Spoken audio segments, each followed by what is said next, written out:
So before we get started, I want to go over the rules. Rule number one, just remember that this is based on my experience. Everything that I teach, I share comes from my personal journey, my studies, my mentors, retreats that I have been on, my own research. Take what resonates with you and then leave what doesn't. Number two, respect different perspectives. Everyone's spiritual path is unique. What works for one person may not work for another, and that's okay. This is a space for learning, not debating or invalidating somebody else's beliefs. Number three, keep the chat positive and respectful. This one is a non-negotiable. You will be kicked out immediately. There will be no second chances, so disrespect, negativity, or trolling won't be tolerated at all, or spamming. If you can't engage with an open mind, this may not be the space for you. Number four, no unsolicited advice or corrections. Unless I ask for input, please allow me to teach without interruptions or corrections. If you have a different approach, that is beautiful. This class is centered around what works for me. The only exception to this rule is at the end of the class, you can correct or debate with me with whatever you want to that we went over. Just don't do it during class. Number five, no gatekeeping or one right way of thinking. Spiritual work is diverse and traditions vary. There is no single correct way to do anything, only what is true and effective for you. Number six, engage, learn, and enjoy. Ask questions, take notes, and be present. You may want to write down your questions as we go because I will be pausing between each section to answer them.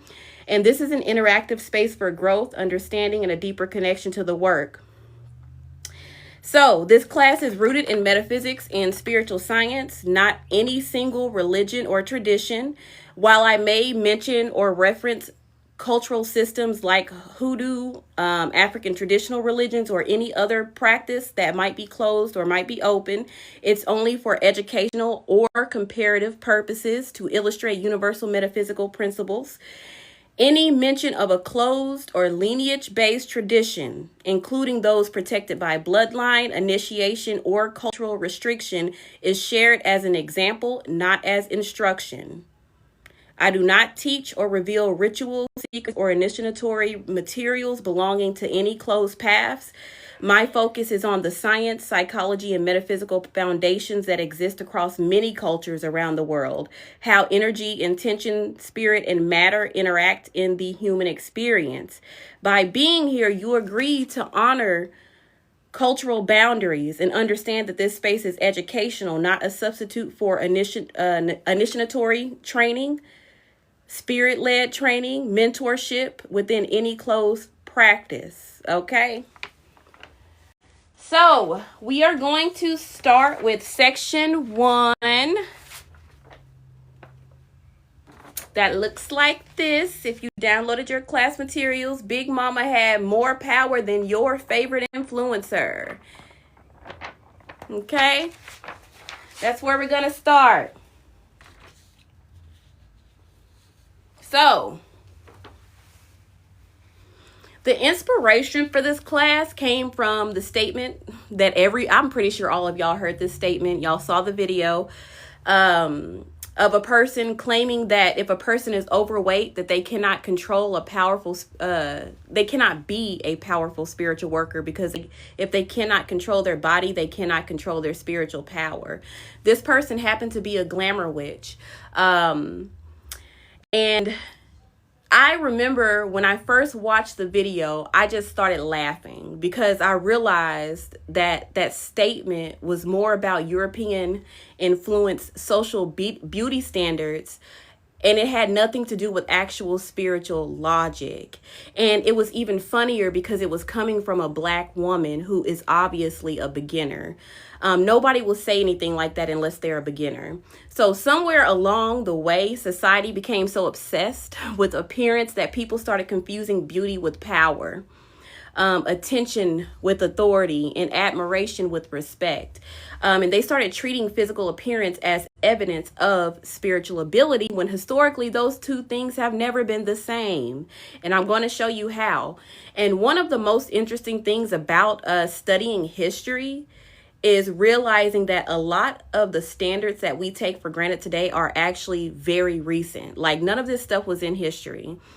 Throughout a lot of cultures, larger bodies were never viewed negatively. Goddesses going all the way back, like hundreds of thousands of years, were heavy set. You can see statues of them in a lot of African societies, as well as throughout African diaspora. Fullness was frequently associated with abundance, prosperity, fertility, stability, generosity, nurturing, and the ability to provide. Body size itself was never a measure of spiritual authority. Larger women were not dismissed, or men dismissed or treated as less valuable the way that modern beauty standards encourage you to do now. That is a European standard. That didn't come from Black people. Our ancestors would have laughed at the idea that spiritual power decreases when a person gains weight. They believed spiritual authority was measured by your reputation, your wisdom, your experience, your knowledge, and your service to the community. And within African American communities specifically, Big Mama was never a description of a body size. Big Mama was a position. It was a title. It represented authority, protection, wisdom, memory, and stability. I had a Big Mama. She was my grandmother. My stepdad, who helped raise me, it was his mother. And we call her Little Mama. We had a Big Daddy. And he was very tall, but he wasn't fat. Big Mama and Big Daddies, okay, he or she knew who everybody belonged to, who everybody's people were, what had happened long before a lot of us were even born. Whether she was biologically family or not, she or he occupied respected position within the community. And then alongside Big Mama were church mothers who were heavy set, midwives who were heavy set, healers who were heavy set, herbalists, root workers, and elder women who value came from their knowledge and experience. Okay, so people did not seek them out because they were young, big, fat, small. That's not why they seek them out. They did not seek them out because they had a large follower count. They did not seek them out because they fit in modern beauty standards. People sought them out because they had demonstrated over years and sometimes even decades that they possessed wisdom, discernment, and the ability to help others. Their authority was built through reputation, trust, and service. Of course, I talk about women a lot. We all do talk about women a lot when we're talking about spiritual practices, but it's not limited to women. Okay, so although beauty standards and body expectations have historically been placed more heavily on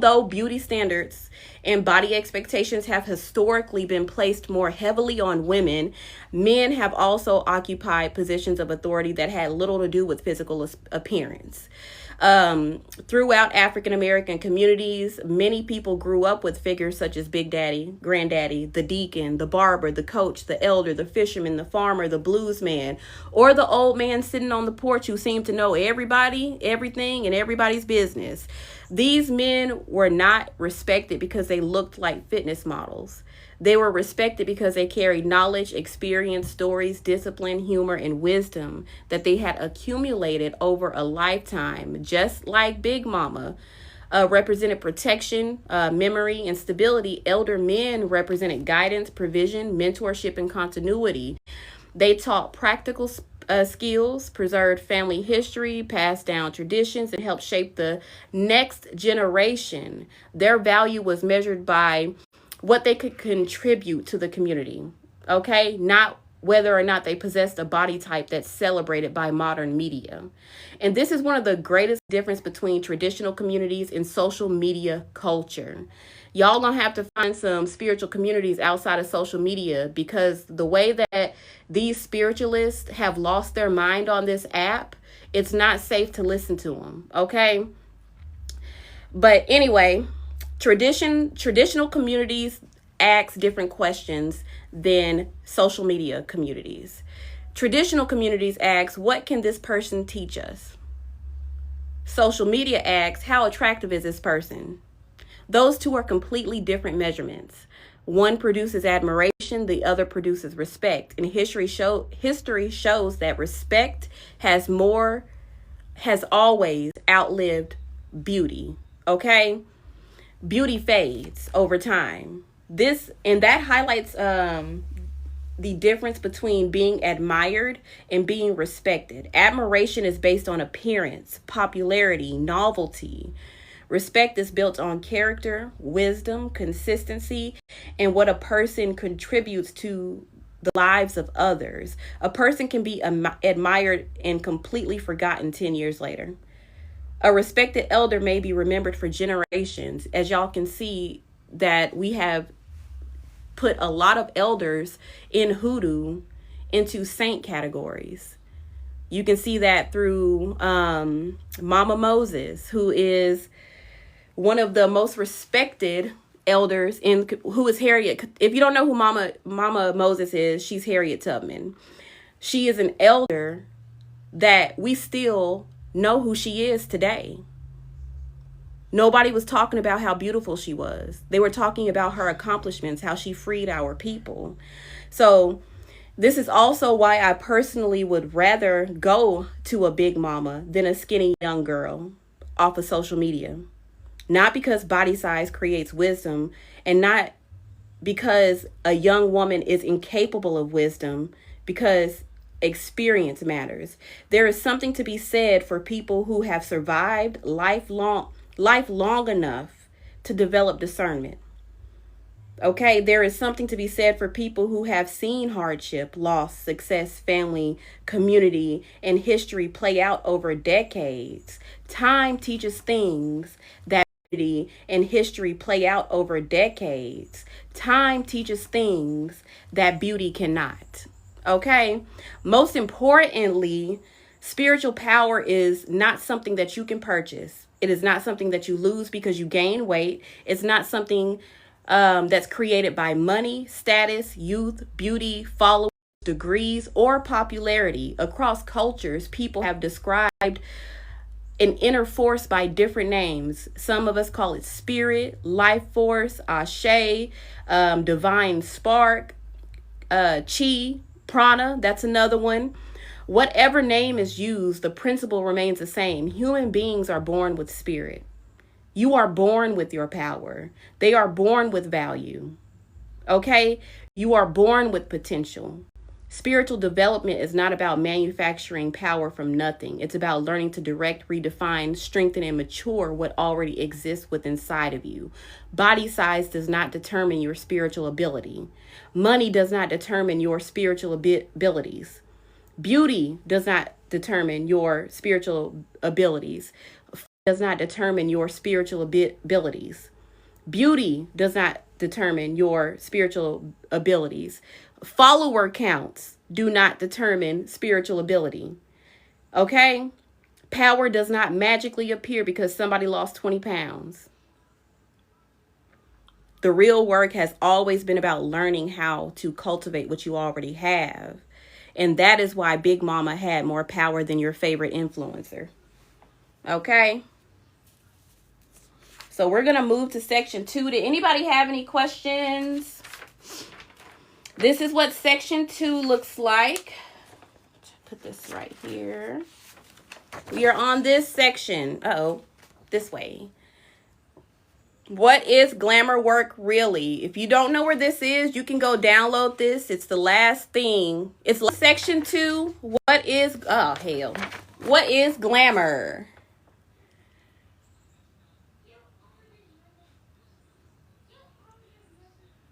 Okay. So section 2, we're going to get into what glamour actually is. And okay. So one of the biggest misunderstandings around glamour work today is the belief that glamour work is all about beauty. I'll bet you if you ask somebody what glamour work is, they will start describing things like makeup, hairstyle, clothing, weight loss, beauty products, becoming physically attractive.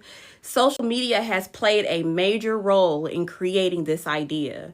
But historically, glamour was never limited to appearance. It had nothing to do with appearance. The word glamour itself comes from older words that are connected to enchantment, fascination, and the ability to alter perception. That is what glamour is. It's the having the ability to alter perception. So historically, glamour referred to the power to influence how something was experienced or understood. In spiritual practices, glamour is associated with creating illusions, changing appearances, captivating attention, and affecting the perceptions of others. It has never necessarily been about becoming physically beautiful. It was about changing the way something was seen. And because of this, it is important to understand that enchantment, perception, illusion, influence, and attraction, they are all related concepts, but they are not identical. Okay? That's what usually glamour work is sold on. Anyway, where was I? Okay, I'm going to go over the different definitions of enchantment, perception, illusion, influence, and attraction. Those things do go together when it comes to glamour, but they mean different things. So enchantment is fascination. And if you don't know what fascination is, it's being captivated by something. Okay. It's the ability to hold attention and create a sense of wonder for people. Perception is the way that the mind interprets information. Two people can witness the same thing but perceive it differently. Okay? Illusion is the difference between what something is and how it appears to be. Influence is the ability to... Illusion is the difference between what something is and how it appears to be. Influence is the ability to affect the thoughts, emotions, decisions, or behaviors of others. Attraction is the process of drawing something or someone towards yourself. So physical beauty can contribute to attraction, but attraction itself is bigger than appearance. People are attracted to confidence, intelligence, kindness, humor, power, mystery, authority, familiarity, and a bunch of other different qualities. And this is why glamour work has never been exclusively about beauty. Beauty is only one possibility, okay? One expression of glamour. Somebody can create a glamour for wealth without actually being wealthy. We see that all the time on here. Someone may create a glamour for authority without holding any official titles. We see that all the time on here. Someone can create a glamour of intelligence, mystery, confidence, spirituality, leadership, and success. And human beings engage in these forms of perception management every single day. And y'all don't even realize that y'all are doing it. And when glamour becomes reduced to physical appearance, a lot of people start believing that beauty itself is power, and it's not. They start believing that attractiveness is what makes somebody worthy, have some type of authority, have intelligence, have spiritual ability. I've had somebody tell me that they knew I was spiritually powerful because of my skin, how clear my skin is, when that's actually just something that was hereditary. My entire family on my mom's side has this skin. So that has nothing to do with my spiritual power. That's just a physical thing, okay? When glamour, so in reality, glamour operates everywhere. So politicians use glamour, celebrities, luxury brands, and I'm going to show y'all how as well. Religious leaders, teachers, public speakers, even corporations use glamour on y'all. They all understand that perception influences your behavior, and the way a person dresses, speaks, carries themselves, decorates a room, uses symbols, controls lighting, tells stories, and presents information all affect how others experience them. They use glamour a lot. They have understood this principle a lot. The robes, the pulpit, the stained glass windows, the music, the rhythm of speech, the call and response traditions, and even the architecture of sacred spaces all contribute to creating a particular atmosphere or emotional experience for you. Teachers, when they establish authority in a classroom. Judges understand it through robes in courtrooms. Doctors understand it through white coats in professional environments. businesses through logos, colors, and advertising. If y'all didn't know this, and I learned this in college, I didn't know it either. When I was getting my master's degree, I had one of my, I think it was, I can't remember what class it was. It might have been the advertising class, digital media. But he was telling us that businesses, corporations actually hire scientists to create their logos and their advertisements to change your perception of them. They have scientists on their payroll to sell to you. And I did not even know that was a thing until I went to college. So they know how to use Glamour. And they use it to sell to you. Even social media influencers understand it. They use filters, editing, aesthetics, and branding. Whether people call it glamour or not, they are participating in the management of perception. So this is why glamour work is not just a spiritual practice.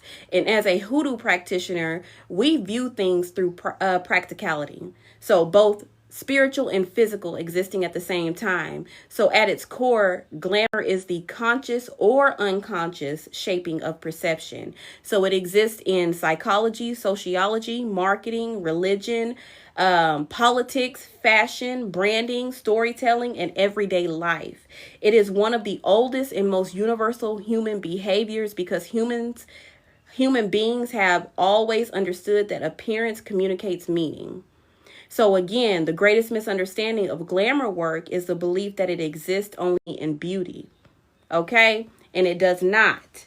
So that is what glamour actually is. Now we're going to move into the science of why people believe pretty people. That's this page.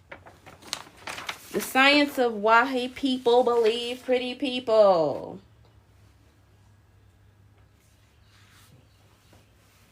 Anybody have any questions? And I am going to, I forgot to tell y'all, I did create some case studies for this class because I didn't do any of the last class and somebody DM'd me about it. So I did create 4 case studies that will show you how to create glamour through these 4: attraction, authority, protection, and cloak. And I'll do those at the end. Yes, writer's glamour. I am a writer. Definitely glamour. So, one cool thing about the human brain is that it constantly is making assumptions. You're welcome. So the brain is designed to make quick judgments because quick judgments helped our ancestors survive. So human beings are pattern-seeking creatures, okay? We are always trying to determine who is safe, who is dangerous, who is trustworthy, who is intelligent, who possesses authority. The problem is that the brain sometimes relies on shortcuts. So, and those shortcuts do not always lead us to accurate conclusions. One of the most powerful shortcuts that your brain uses is something that psychologists call the halo effect. And we're right here. I know this is, I was in a hurry, y'all. I'm running behind. I had so much stuff to do today. But we're right there. So if you don't know what the halo effect is, it's basically our tendency as humans to assume that if a person possesses like one desirable trait, they probably have a lot of other desirable traits as well. For example, if somebody is physically attractive, people may unconsciously assume that they are smarter, kinder, or more competent than somebody who isn't. They'll even think that they're more trustworthy, more successful, even more moral just by looking at them. And none of those qualities are guaranteed, but the brain links them together. This is one reason attractive people frequently receive advantages, okay, in employment, education, dating, and social interactions. People are not necessarily responding to reality. They are responding to their perceptions. Another psychological concept is authority bias and how it influences how we view each other. So authority bias is our tendency to place greater trust in people we perceive as powerful, knowledgeable, or creditable. And this is people in uniforms, people who have titles, people who have degrees, people who wear expensive clothing, people who have luxury brands, and even social media follower accounts fall under authority bias. And human beings frequently mistake those symbols of authority for actual authority. We assume that because someone looks successful, they must be successful. We assume that because someone appears confident, they must possess knowledge. But appearance and expertise are not the same thing. Then we have confirmation bias, which also plays a major role in shaping our perceptions in our brain. Humans naturally seek information that confirms what they already believe. That's why y'all go get readings. Y'all already know. We're just confirming it for you. If society repeatedly teaches that attractive people are more intelligent, more disciplined, or more successful, people begin looking for evidence that supports those beliefs while ignoring evidence that contradicts them. I think I told y'all a story on my page one time where I was giving a reading and he did not like what was being said, and he knocked all of my cards off my desk, and I ended up having to get in a physical altercation with this man because he was in my store because of confirmation bias. He thought I was going to confirm. He was looking for something that supported his beliefs, not what contradicted them. And this creates a self-reinforcing system where stereotypes continue to strengthen over time. So first impressions are another example of how quickly the brain forms conclusions. Research suggests that people can begin forming impressions of others within seconds. These impressions are influenced by facial expression, posture, clothing, somebody's voice, grooming, movement, dancers and stuff like that. There's countless other things that you see during first impressions. First impressions are normal. They're unavoidable, okay? But they are not infallible. A first impression represents an initial guess. It's not a final truth. And sometimes we don't get that immediately. That's why discernment is so important. Because of these mental shortcuts that our brain naturally takes, human beings naturally make assumptions based on appearance. Throughout history, societies have repeatedly connected physical attractiveness with qualities that have nothing to do with appearance. Attractive people are frequently viewed as more intelligent, more honest, more disciplined, more successful, and more morally good. Conversely, individuals who do not fit beauty standards may be unfairly perceived as lazy, unintelligent, irresponsible, or lacking self-control. And these assumptions show more about social conditioning than they do about the objective reality that we actually live in. These tendencies to confuse appearance with competence have consequences, especially for spiritual belief systems, because you have pretty people teaching lies. And y'all believe them because they're pretty, because they have 500,000 followers. You believe them. So it has consequences. Someone may have extensive knowledge while lacking conventional attractiveness. Someone may be beautiful and have very little wisdom. Someone may appear wealthy and they're drowning in debt. Someone may project confidence and they lack integrity. Human beings are skilled at creating impressions, and impressions do not always reflect the truth. And that is what glamour is. This same pattern appears within spirituality. People frequently assume that attractive people must be more evolved, disciplined, enlightened, more spiritually gifted.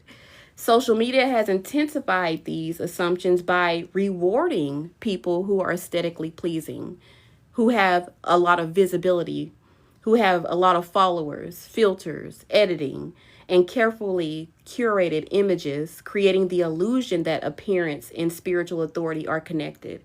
But spirit has never been measured by beauty standards at all. Yes, appearance can be deceiving. Jose. This does not mean appearance is meaningless, y'all. Appearance communicates information. the perception influences the behavior. The problem comes up when people mistake appearance for spiritual essence. Looking powerful is not the same thing as being powerful.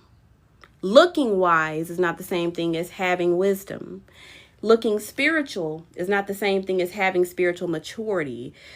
The truth is that the brain evolved to make assumptions. Understand, once you are aware that your brain is doing that, your discernment will get stronger because you'll stop it, because you're aware that you're doing it.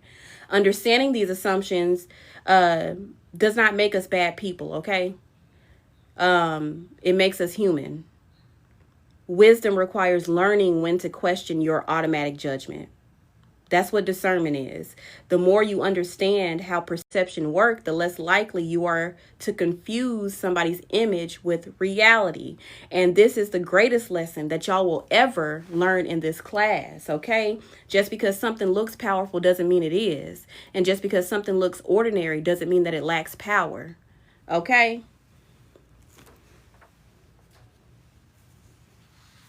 I see through a lot of stuff that be going on here. I just don't ever say anything. So we're going to move to section 4. So we're going to talk about the 4 great glamours. That's what I call them. That's not the real name. I just made up something. So by this point, we have established that glamour is not about beauty. Glamour is the art of shaping perception. No. Glamour does not require divination. You naturally do glamour every day. And I'm going to show you how as well. So what was I saying? Oh, I was telling you glamour is the art of perception. So it is the conscious or unconscious communication of meaning through appearance, behavior, symbols, atmosphere. You ever hear anybody say, I'm changing the atmosphere? Let's set the atmosphere. That's glamour. Having presence is glamour. Being able to walk into a room and change the entire environment is glamour.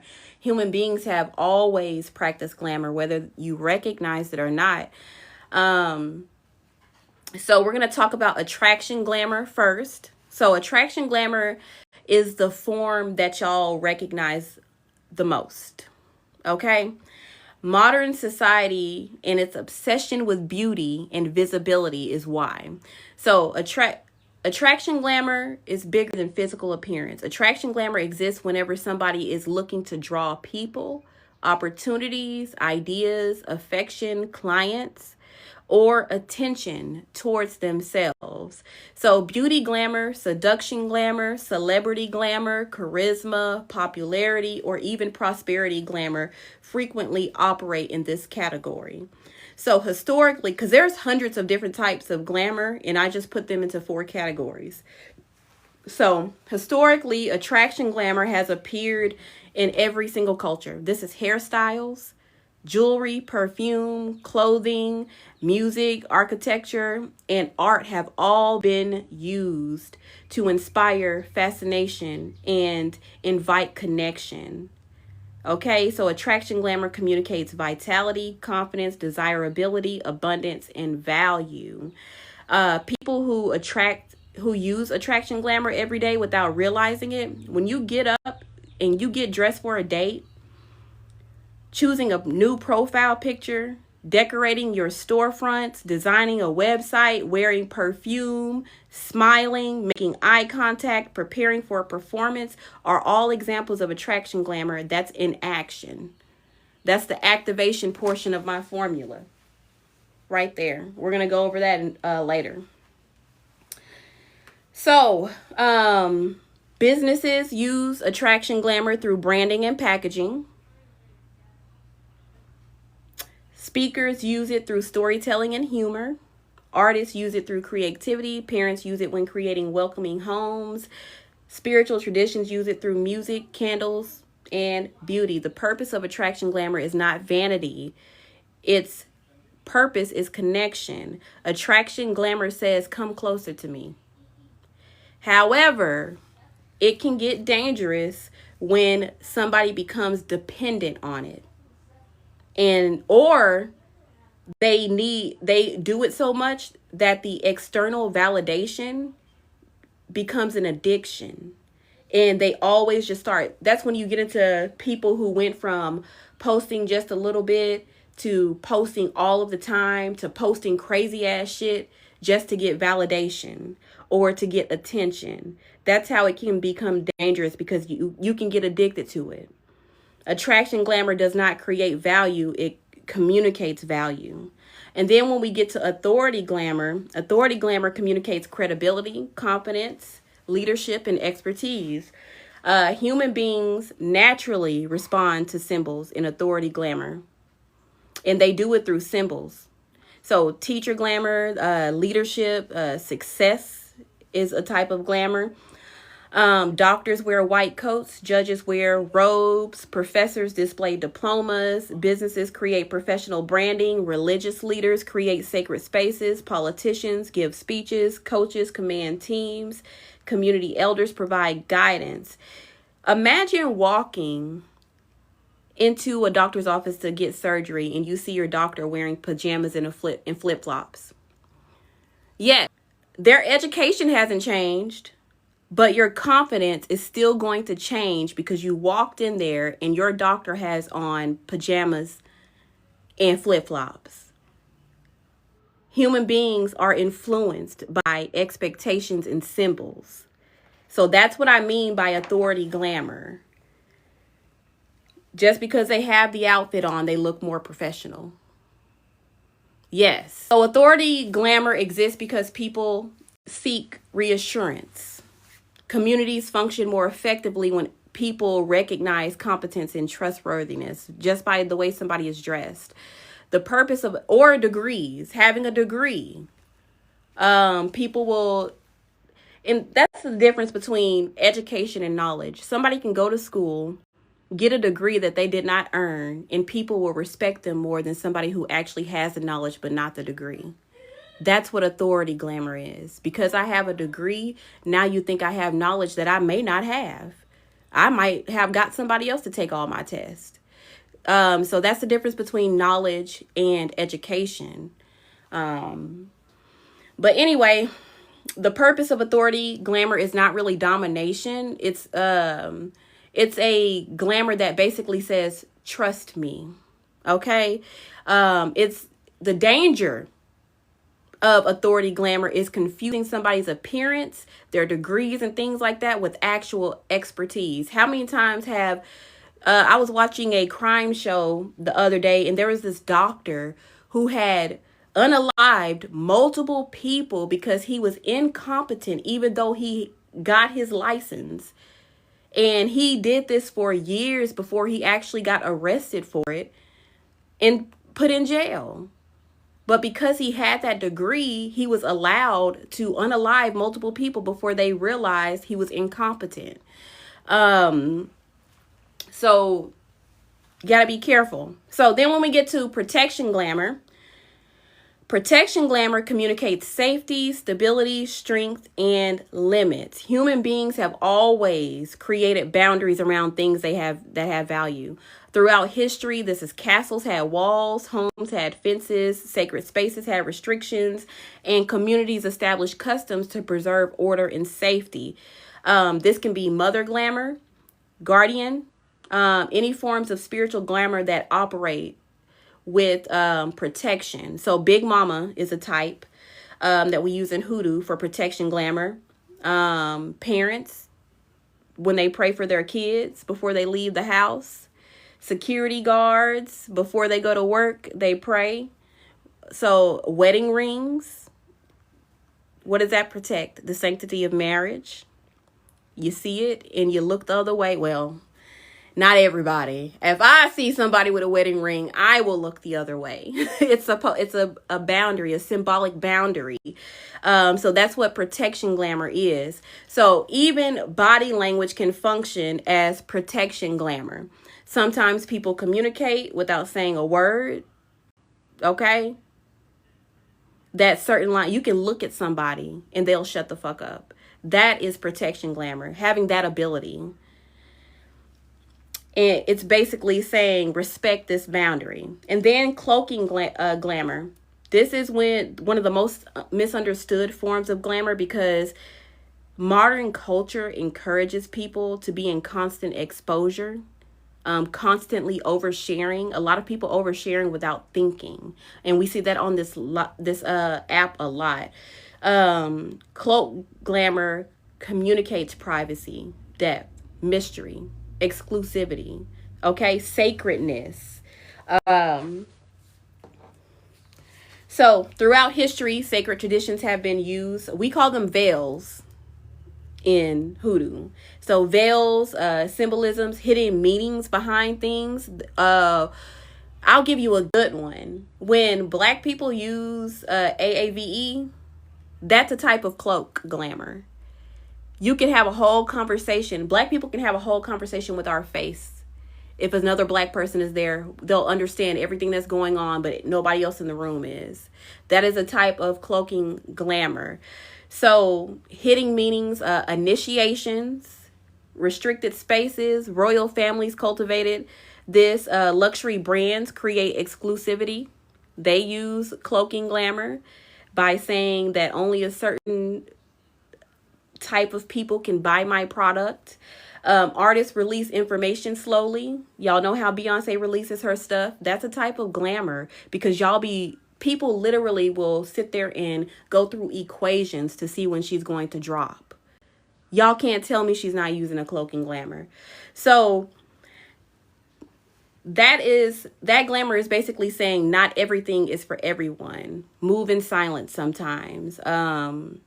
The danger that lies in this one is confusing privacy with emotional unavailability.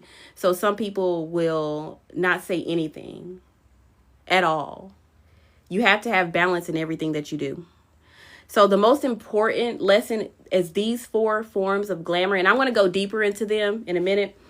I just wanted to give you the definitions of them. And I'm going to give y'all case studies to show you exactly how to do them too. So what was I saying? Oh, okay. These 4 forms of glamour, they're not separate, okay? They overlap with each other constantly. So a grandmother may embody attraction, authority, protection, and cloak glamour simultaneously. A preacher may embody authority and attraction. A business may do attraction and authority as well. A celebrity might do attraction and cloak, because they don't want you to know the true them. Celebrities have... they're not who you think they are, basically. We don't see everything. A spiritual worker may embody authority, protection, and cloak glamour together. Human beings move between these forms throughout their entire lives, and y'all do it without even realizing it. So the next one is 5. Where did it go? Oh, here it is. Oh, yeah, they're definitely not who you think they are. None of us are who people think we are, including me. So this is the greatest glamour ever created. So I'm finna tell y'all some stuff about how these industries use glamour to low-key control y'all. Okay? So... let me see. Oh, I didn't put... this is when I ran out of time. So there's nothing else on the board. So you will have to go and download these if you want to follow along. They're the last post on my page. Click the 3 dots, click download, and then click photo. So we have established that glamour is the management of perception.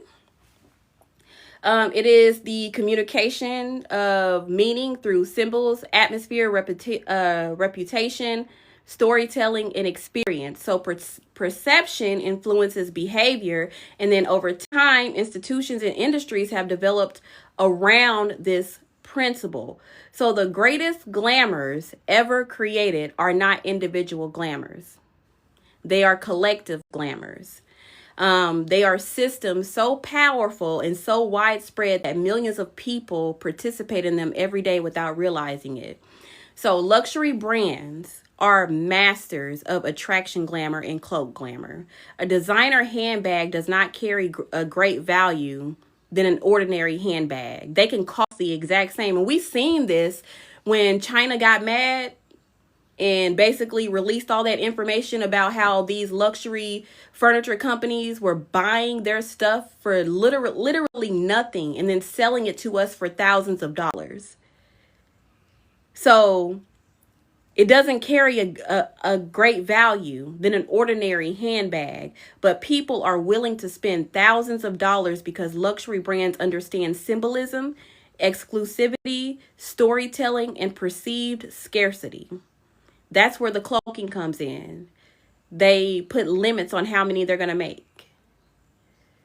So they have velvet boxes, elegant packaging, limited editions, high-end stores, create experiences that communicate status and value. The product itself matters, but perception matters even more because people are spending thousands of dollars on something that probably costs $20 to make. Politicians have always relied on authority glamour, flags, speeches, ceremonies, architecture. Uniforms, titles, slogans, symbols all communicate legitimacy and inspire loyalty. Political leaders throughout history understood that people respond not just to ideas, but presentations. So they be having those, what do you call those things when politicians get everybody to show up and they have music and drawing in crowds and stuff like that, and they have the United States flag everywhere. I forgot what those are called. But whether used for good or bad, politics demonstrate how power and symbolism frequently work together. Religion. This is humanity's oldest example of collective glamour. Sacred spaces, incense, stained glass windows, prayer beads, candles, robes, music, rituals, ceremonial language create environments that communicate meaning and inspire people. Okay? So these symbols help people focus, connect emotionally, and experience something greater than themselves. And throughout history, religions around the world have understood that atmosphere influences experience. I had a pastor tell me that when they went to I think it's seminary school. I can't remember what it's called. When they went to school, they actually taught them to play certain music before offering to make people more willing to let go of their money. That is glamour. Okay, they changed the entire atmosphere so you will be more susceptible to open your wallet. And I didn't even know that was a thing, but they teach them a lot of tricks like that in school. Corporate marketing has become one of the most sophisticated forms of glamour in human history. Okay? So advertisements rarely sell products by themselves. They sell emotions, identities, lifestyles, aspirations. Cars market freedom. Watches are marketed as success. Clothing is marketed as confidence. Companies understand that people do not just purchase objects, they purchase meanings and experiences. Social media and influencer culture represent the newest and most accessible form of glamour. Carefully curated photographs, filters, editing, branding, captions, and algorithms create highly controlled versions of reality. Followers become symbols of importance. Visibility becomes associated with authority. Aesthetics, presentations become associated with truth. But social media shows us clear as day, image and reality are not the same thing. What makes these systems powerful is that they are collective. Millions of people are participating in them simultaneously. To the point where they're normalized and y'all don't even realize that y'all are being glamored. Their messages become familiar to you. I know there's probably 5 or 6 commercials from the 90s that y'all probably can say verbatim I know one of them was, it might not have been in the 90s. It might have been in the 2000s. I want my money and I need it now. Y'all remember that? Is it J.G. Wentworth commercial? Like, you still remember them. And it's been decades. So, that's what makes them powerful. So, and I want y'all to know that that doesn't mean that these systems are evil. Not all of them. Some of them are. Glamour itself is morally neutral. Yeah, 877 cash now. That's what it is. But glamour is morally neutral. Like language, fire, technology, glamour can be used ethically or manipulatively, if that's a word. I don't know if it's a word, but they can manipulate you or they can be ethical. Ethical glamour seeks to communicate truth. So it enhances what already exists within you. It creates meaning, builds trust, inspires hope, establishes boundaries, and strengthens communities. Ethical glamour aligns appearance with substance. So it helps people express who they genuinely are. Okay, Oscar. Yes, catchy jingles are glamour. Music is a type of glamour. And music can actually fall in any of these categories depending on what type of music it is and what you're using it for.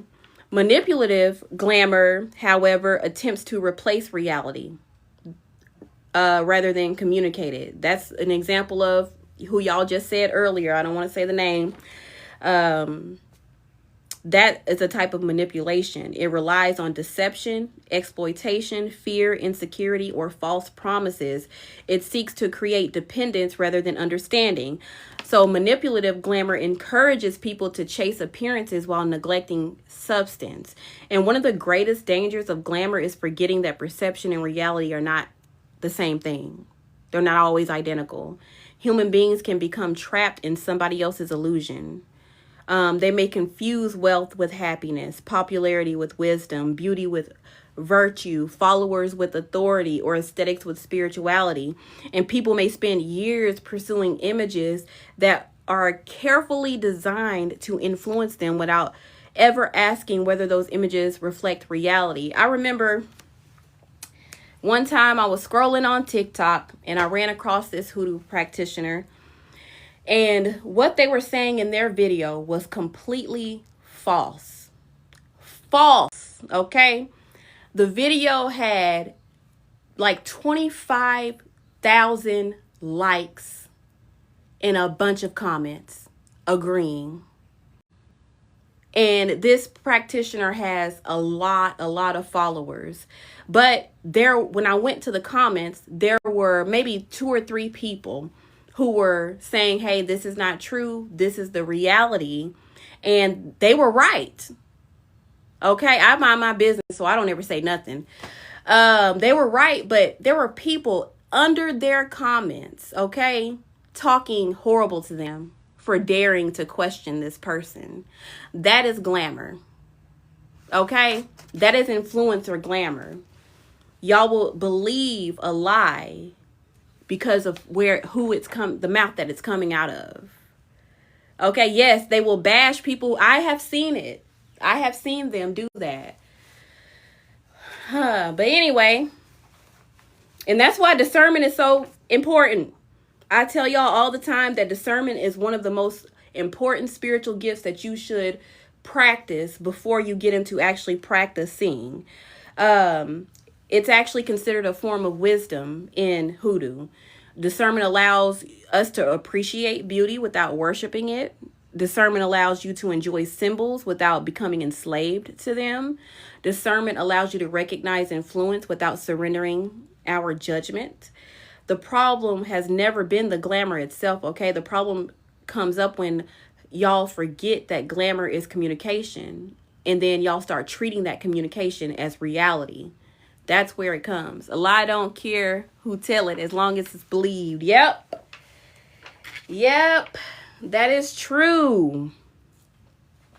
Very true. So I'm going to go over a couple of different glamours that are in different cultures. And then we're going to go over the reason that this class was created anyway, and we're going to answer the question, can big people be powerful?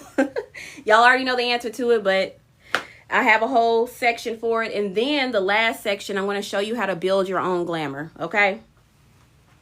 So we are on section 6. You can download these on my page. It's the very last post that I put up. Click the 3 dots, click download, and click photo. So I'm just going to give you some examples. This section is not long at all.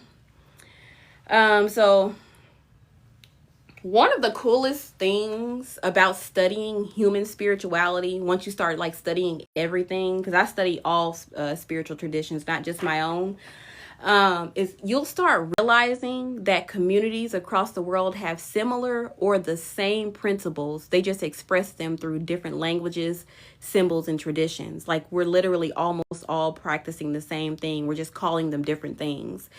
The names are going to be different. The story is going to be different. The rituals may be different, but human beings everywhere basically have understood glamour, especially, and that it communicates meaning, symbols, influence, perception.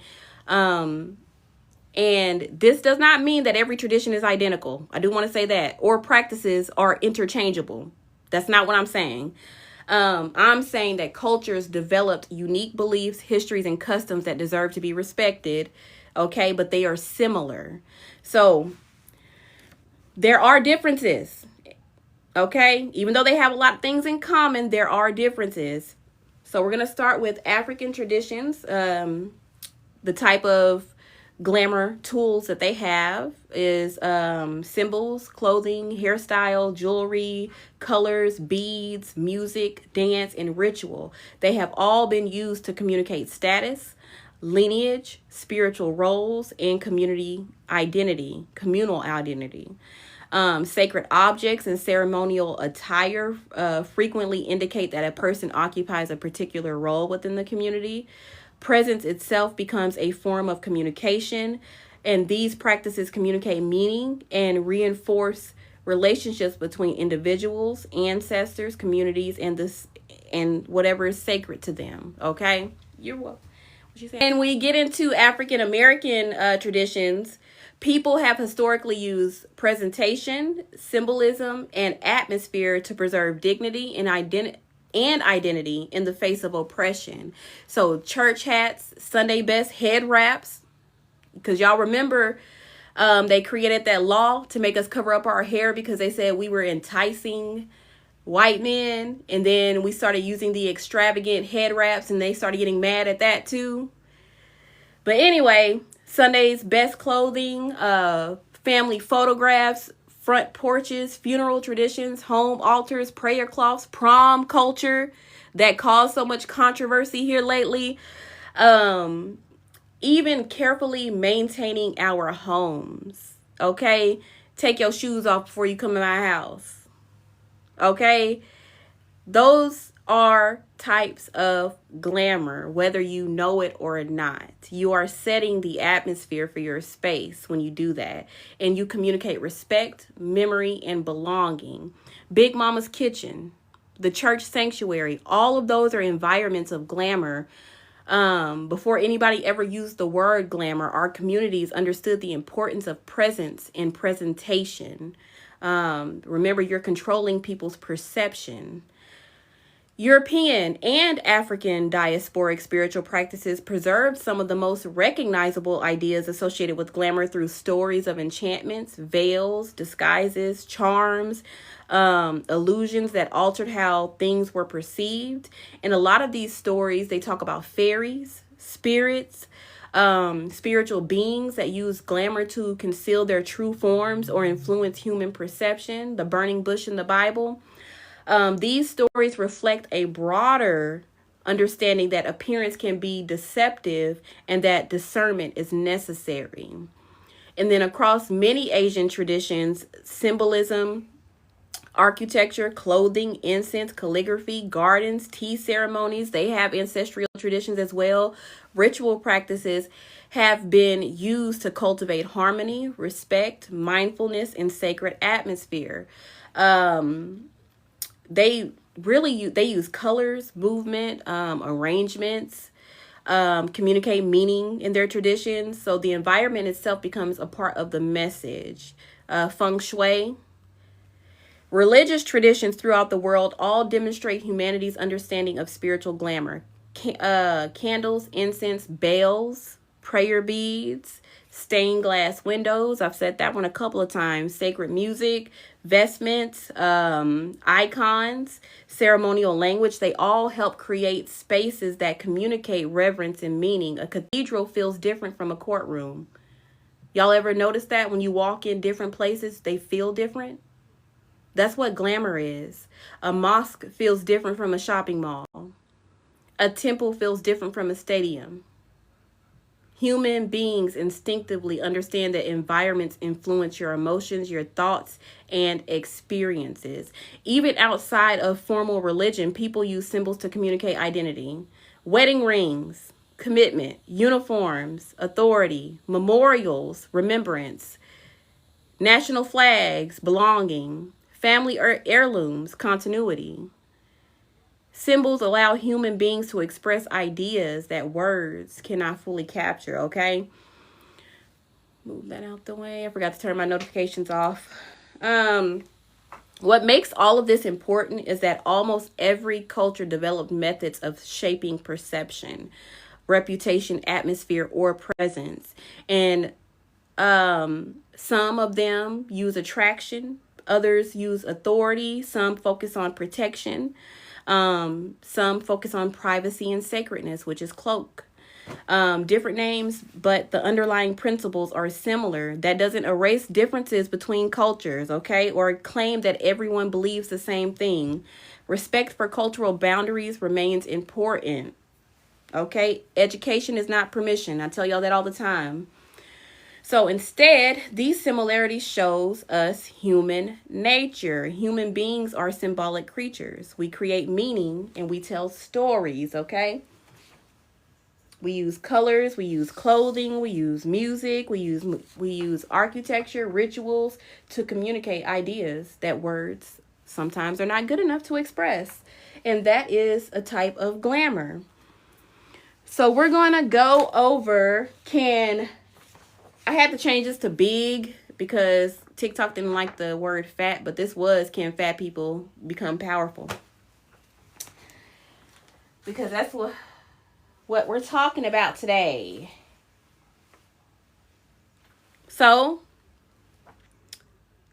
we have went over history. I have went over psychology. I just went over symbolism and the many ways human beings consciously and unconsciously shape perception. We have discussed Big Mama, collective glamours, and the role of symbols across cultures.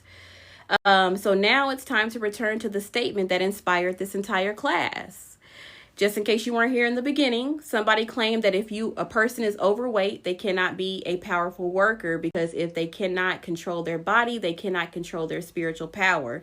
The statement itself shows one of the greatest glamours modern society has ever created, the illusion that appearance and power are the same thing. But are they? Do y'all think appearance and power are the same thing? Yes. I thought I sent you that video, Pookie. You need to check your DMs. When we look when we look at history, psychology, culture, religion, and lived experience, which are all the categories I just went over, the answer is no. Hell no. Appearance and power are not the same thing.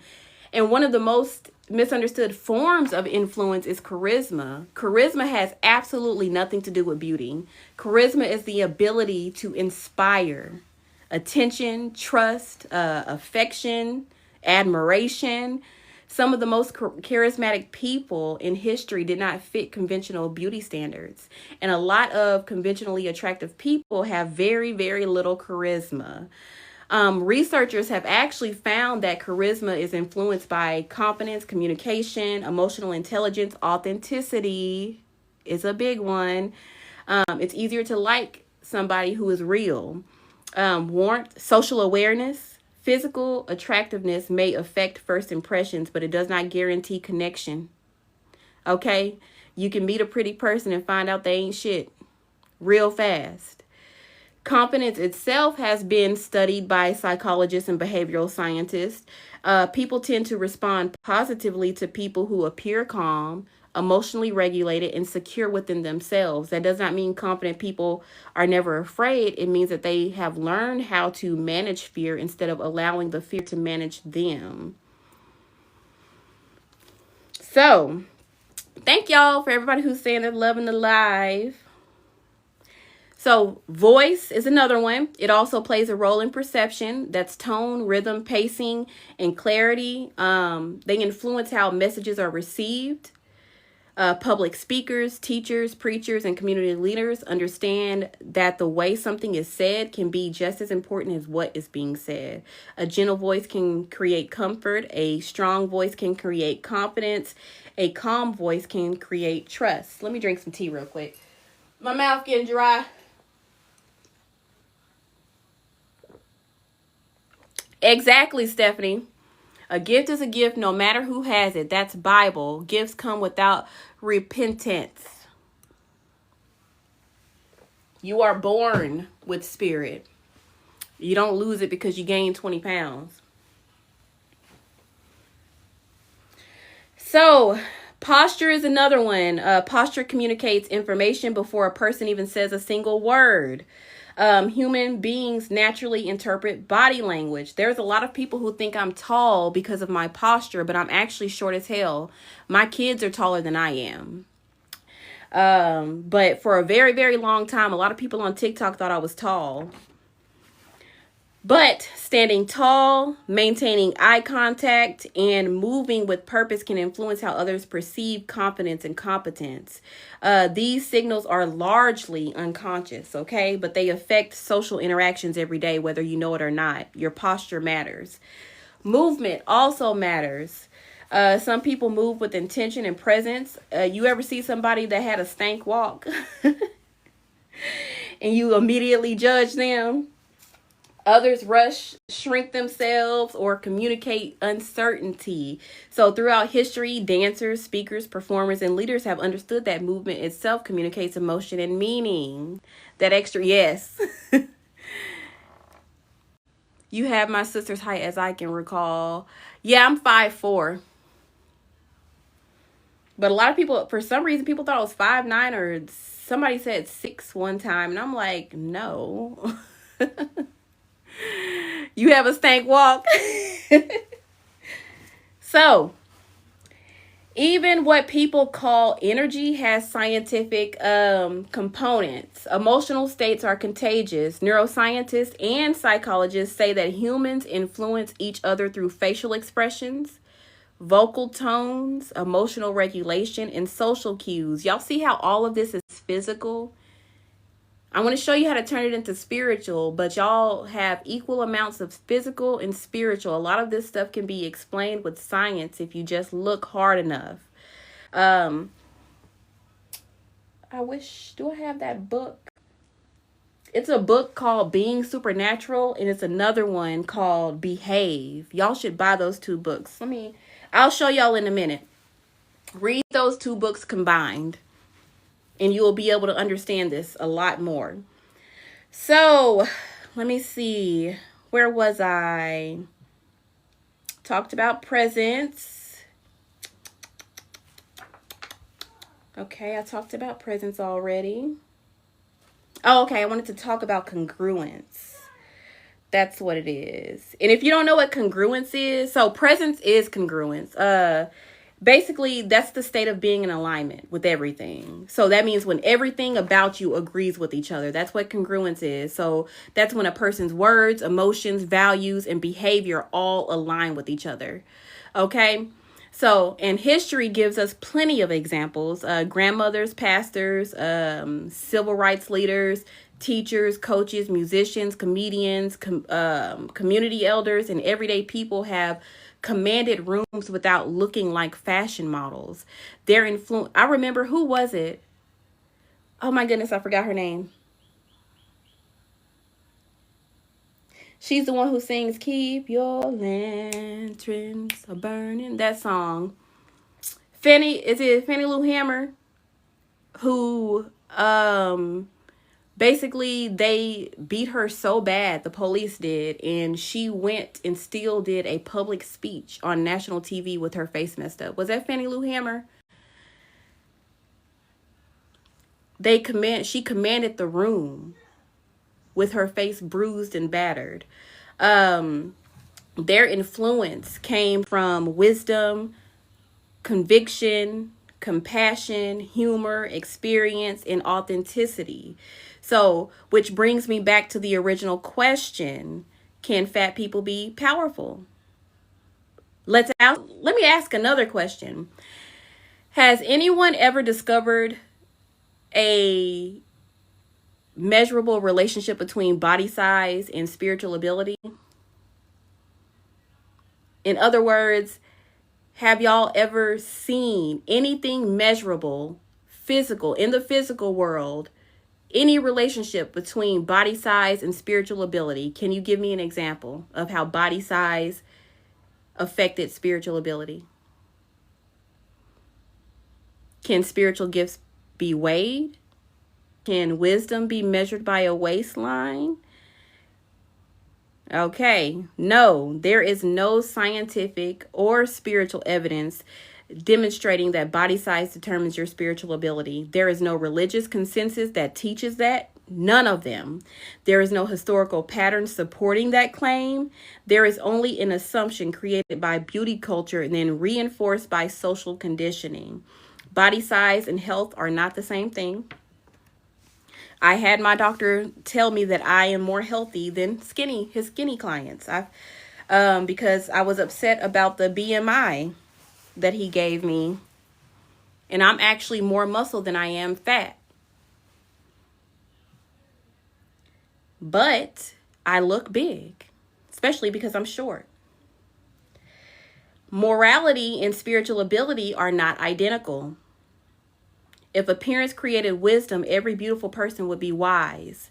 If thinness created spiritual power, every skinny person would be enlightened. And history alone demonstrates that neither of those things are true.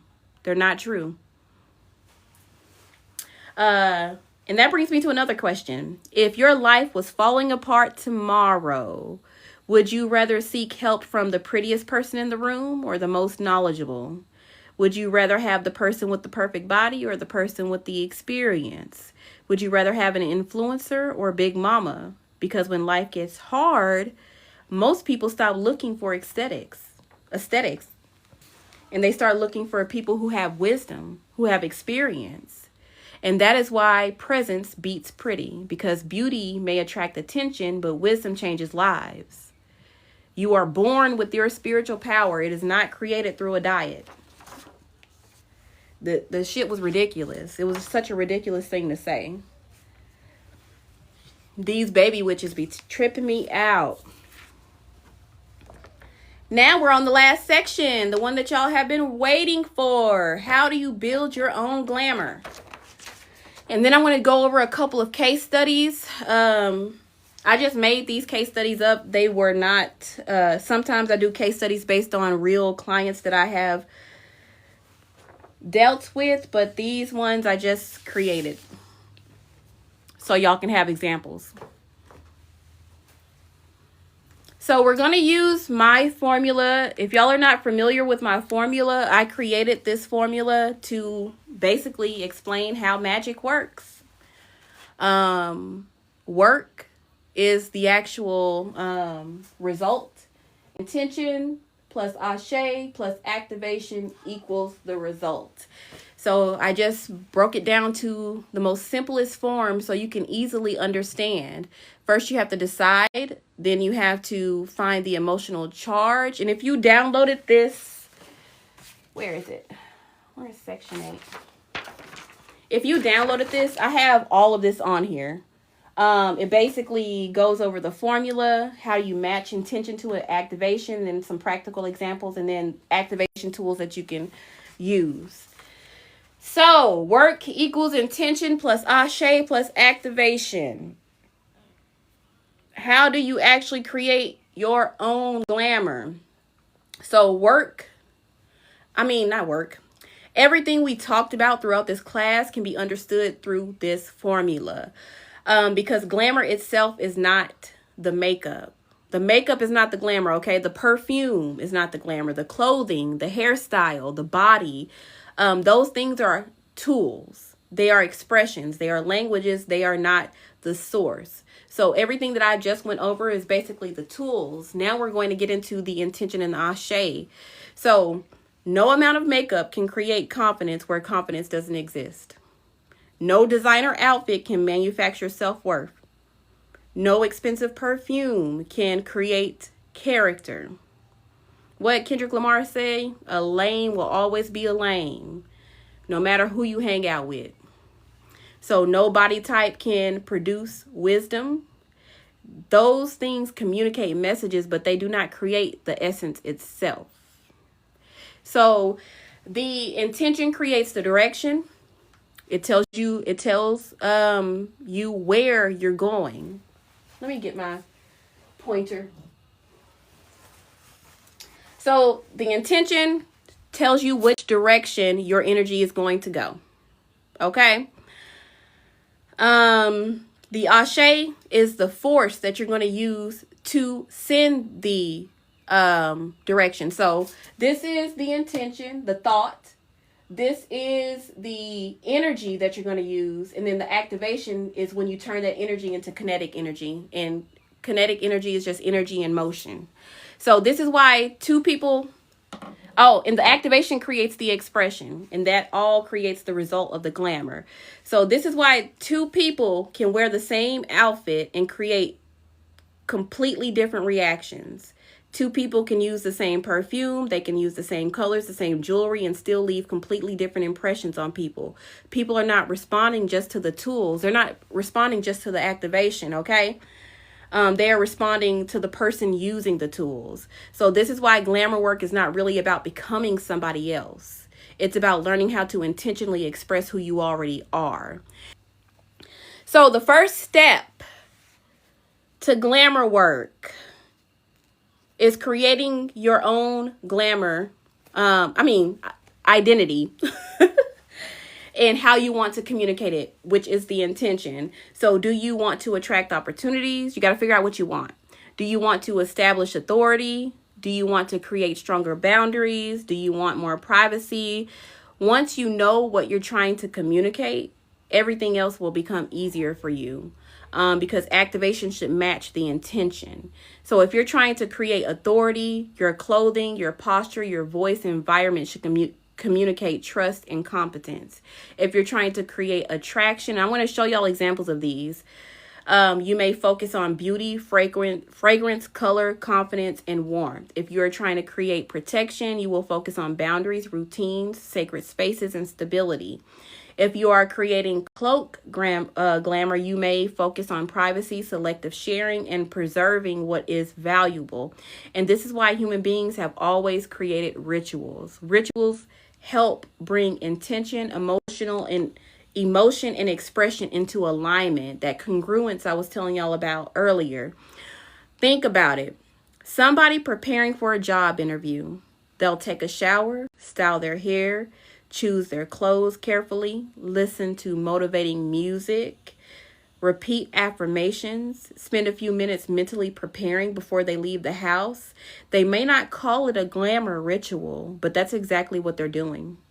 Somebody getting ready for a first date might light candles while getting dressed, wear their favorite perfume, put on music that boosts their confidence, take a bath in roses, spend time imagining positive outcomes. Again, they are aligning intention, emotion, and expression, okay? Athletes do the same thing. They have lucky socks, pre-game songs, routines, and rituals that help them get into the right mindset. Public speakers do it. And when we getting into the right mindset, that is Ashe, your emotional charge. Public speakers do it, performers do it, business owners do it, mothers do it. Before I teach, before I get on live, every time I do the same thing. I spend the entire day practicing, going over everything that I want to teach so I don't forget anything. Then I finish that. I do my board. I light a candle. I pray, which is something I had to do while y'all are on here because I started so late.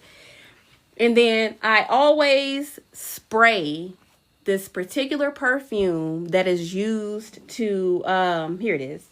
I don't have the original bottle from it, but it's called Protection from Envy. You can get it at any metaphysical store that sells perfumes. I spray this all over myself. That is considered a glamour ritual. Okay? So, and it smells good too. But if you ever buy perfume, spiritual perfume from a store, make sure you put your intentions in it before you use it, okay? That means talking into it, praying into it, okay? But anyway, I went over athletes. So the alignment is what we call Ashe. So that's the emotional charge. You're getting yourself emotionally ready. That is actual energy. So when we get to the activation, you are taking that emotional energy and you're going into the activation stage and turning that emotion into actual movement through tools. Okay. So Ashe is the force behind the work. It's the confidence, the conviction, the emotional charge, the focus, the life force that gives meaning to what you're doing. Without intention, there's no direction. Without Ashe, there is no force. Without activation, there's absolutely no physical expression of what you're trying to do. And you always have to have equal parts spiritual, equal parts physical in order to get things moving. That's how you work practically, okay? A lot of people will get on here and tell you that everything is spiritual power. You can just sit there and meditate and the shit's going to happen. That's not how it works. You have to do things in the physical world for it to work. How are you going to pray for a job you never applied for? How they're going to know you even exist? You didn't apply for the shit. You still have to do stuff in the physical world. Let's say somebody wants to create an attraction glamour. Their intention might be connection and confidence. Their Ashe might be joy. So they're going to turn on some music that makes them feel joy, makes them feel gratitude, self-love, excitement. Their activation might be colors. They might put on yellow, okay, white, colors that make them feel beautiful. Music that lifts their spirit, perfume that makes them feel good, affirmations, and clothing that helps them feel attractive. When you set your whole mood, you are creating an energy within yourself. If somebody wants to create authority glamour, their intention might be trust and credibility. You want somebody to trust you and you want them to view you as credible. So their Ashe might be confidence. So you put on something that like put you in the mood to be confident. Calmness, self-assurance. Their activation might be professional clothing, organizing spaces, putting a business plan together, having a clear voice if they're doing a presentation, having a strong posture, standing up straight, looking at whoever they're talking to in the eyes. Okay, if somebody wants to do a protection glamour, their intention might be safety or boundaries. Their Ashe may be peace, courage, stability. Put on some gospel music. That's for protection. Their activation may include prayer, cleansing, locks. If you are a hoodoo practitioner, you already know we use locks. Routines, protective symbols, and creating environments that communicate security. And a lot of people ask, what's the point of a protection glamour? It protects you. It protects your space. You ever, never mind, I'm not going to tell that story. Because I believe that person is in this live. One of my clients, I'm not going to tell her story. But anyway, protection glamour will get people up out of your house too. Okay? You can pray somebody up out your shit. If somebody wants to create a cloak glamour, their intention might be privacy or discernment. Their Ashe may be wisdom, patience, and self-control. Their activation might be involve journaling, writing down what you want to say, because there's a lot of people who are so excited about something they can't help but tell someone. And then they might tell somebody who may not believe in them, and then they will basically shit on their idea, and then they will lose confidence in that idea, and then there goes the cloak glamour. When you cloak something, you are protecting it. It's a type of protection as well. Their ashe might be wisdom, patience, self-control. Listen to something that gives you self-control. Praise self-control. Their activation may be silence, selective sharing, symbolism, limiting your exposure to people. And I want y'all to notice something interesting. The activation tools change, but the formula stays the same. This is why one person feels powerful in red. Another person might feel uncomfortable wearing it. It's going to be different for each person. And this is why one fragrance inspires confidence in one person and headaches in another. This is why no color, no herb, crystal, perfume, outfit, or spiritual tool works exactly the same for everybody. The power is not inside the object. It's you. Okay? Your thought becoming a thing. That's the law of mentalism. So the object is just the language. The colors communicate meaning. Voice communicates confidence. Body language communicates self-perception. Environment communicates values. Symbols communicate identity. Okay? You ever hear any elders say you can't do work in a dirty house? It shows your values. Spiritual tools communicate purpose. All of these things become part of the conversation you're having with yourself. Okay? And then that conversation is what the outward world views you as, if you catch it. Okay? At the end of the day, glamour work is not about becoming somebody else. You are not trying to manufacture power. You're not trying to fool the universe. You are learning how to align your intention, your ashe, and your activation so completely that your outer expression reflects your inner truth. That is what glamour is. Presence is not something that you create. Okay? Glamour at its highest level is the art of revealing who you actually are. That's why when people use glamour and they're not actually who they actually are, it always ends. It's not who they actually are. It always ends badly. That's when you see people getting exposed.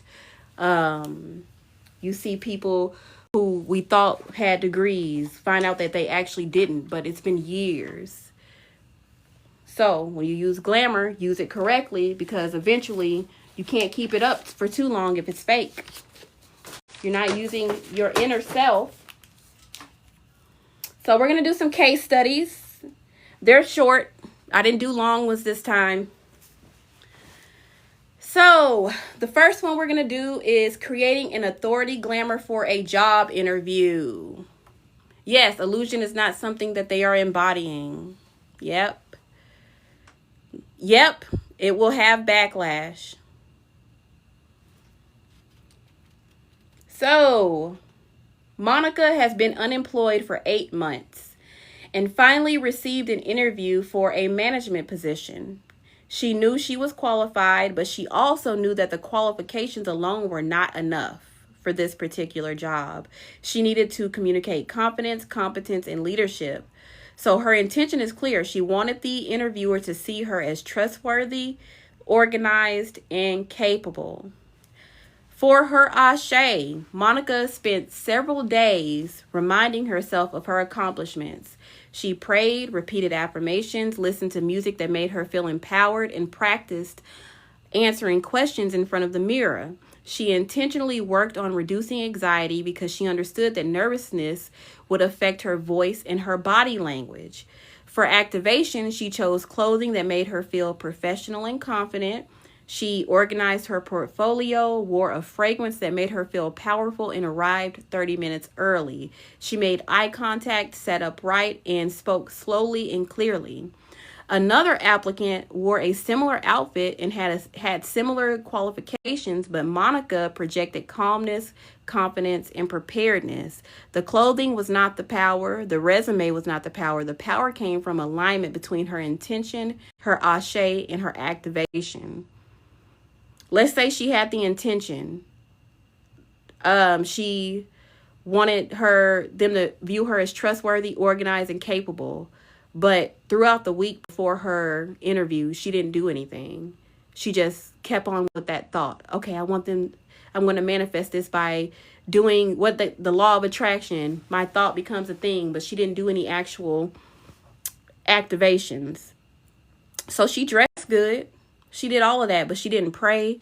She didn't repeat any affirmations. That's not glamour.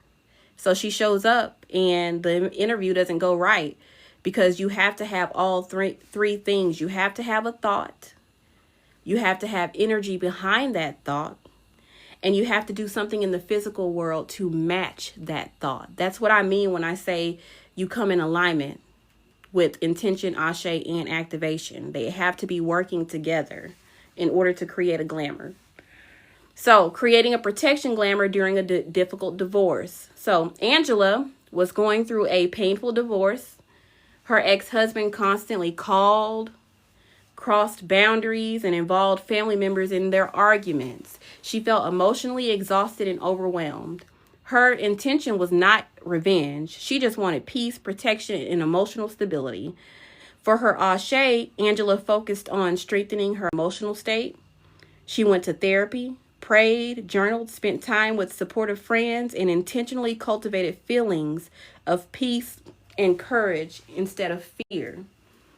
She changed for activation. She changed passwords. She blocked phone numbers, established communication boundaries, and created routines that made her home feel safe. Even if she didn't feel safe, she did everything that she needed to create the perception of safety. Remember, glamour is changing the perception. She cleaned her house. She placed family photographs where she could see them, lit candles while praying, and spent time in spaces that made her feel grounded. She also changed the way she carried herself. Instead of responding immediately to every text message, she became more intentional with her words and her actions. Nothing about these actions magically removed her problem, but together they communicated one thing: this boundary will be respected. The locks are not the power, okay? The candles were not the power. The routine was not the power either. The power came from alignment between intention, ashe, and activation. And eventually that glamour will turn into an actual working, and it will become a reality because thought becomes a thing when you know how to use it.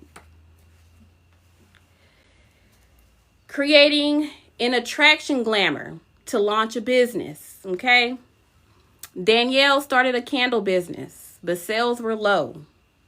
She believed in her product, but she realized that she had focused so much on making candles that she neglected how she presented them.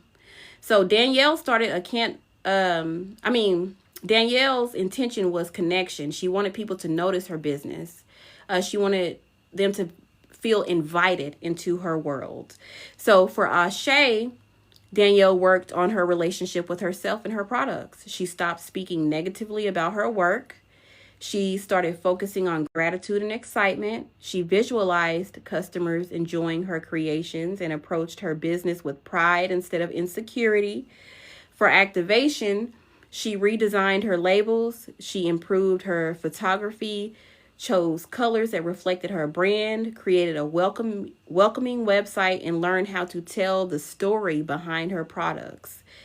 She even paid attention to the packaging because she wanted customers to have an experience and not just receive a candle.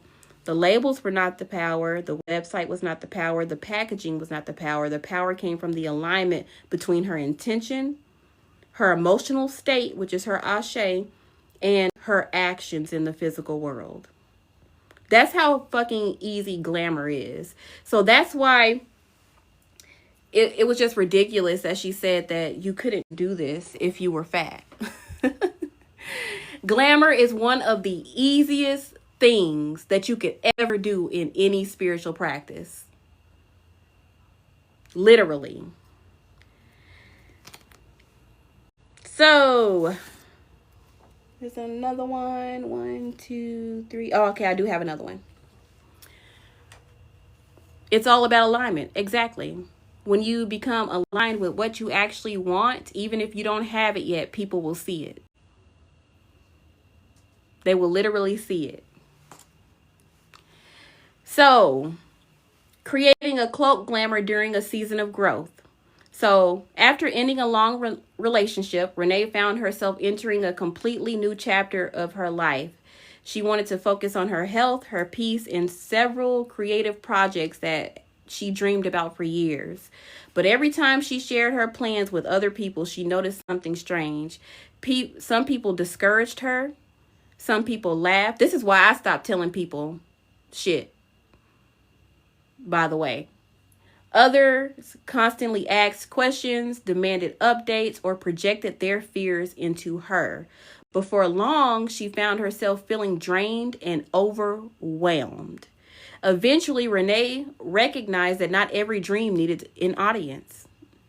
Her intentions was clear. She wanted privacy, discernment, and freedom to grow without outside interference.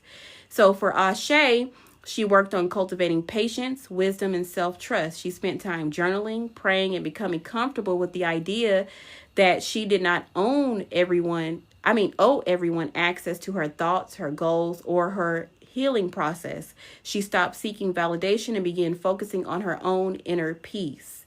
For activation, she made several changes. She reduced how much she shared on social media. She stopped announcing every idea before it was fully developed. Instead of explaining herself to everybody, she became more selective about who she trusted with sensitive information. She started writing her goals in her journal instead of posting them online. She spent more time reading, creating, and building quietly. She created a peaceful office space, limited unnecessary conversations, and developed a routine that protected her energy and intention. And when people asked her what she was working on, she learned to say, "I'm just taking things one day at a time." Don't even tell people what you're working on no more. Not because she was being dishonest. It's not because she was hiding out of fear, but because she understood that some things needed time to mature before they are exposed to opinions of others. That is a type of glamour. Months later, when the same people who questioned her suddenly became curious about how she accomplished so much, you just pop out with the shit. Hey, look at me. It's because of that cloak glamour. You cloaked what you were doing. What they didn't realize was that Renee had spent months cultivating that cloak glamour. She had protected her peace, her dreams, her focus. The journal was not the power. The privacy was not the power. The silence was not the power. The power came from the alignment between her intentions, her emotional state, and her actions. Okay, do y'all get it now?